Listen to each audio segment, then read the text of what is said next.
भगवान श्री कृष्ण जब माता देवकी और पिता वसुदेव को कंस के चंगुल से छुड़ाने गए, तब उनकी उम्र 14 वर्ष थी। उनकी माता ने उनसे पूछा कि बेटा तुम तो भगवान हो, तो तुम हमें पहले ही कंस के चंगुल से छुड़ा सकते थे, इतनी देर क्यों कर दी? तो कृष्ण जी ने कहा, माता क्या पिछले जन्म में आपने मुझे 14 वर्ष का वनवास नहीं दिया था?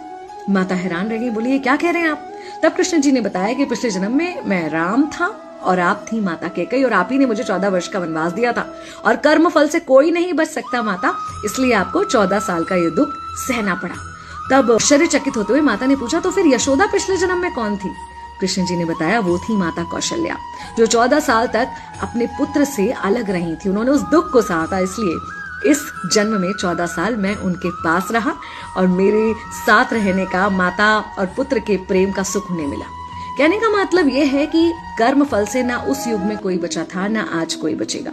खुद भगवान भी कर्म फल से नहीं बच सकते, इसलिए अपने हर एक कर्म को बहुत सोच समझ कर कीजिए, क्योंकि जिसके भी खिलाफ आप कुछ गलत कर रहे हैं उससे आपकी शत्रुता कुछ समय या शायद एक जन्म की है, लेकिन उसके साथ कुछ गलत करके आप अपने कई जन्म बिगाड़ सकते हैं।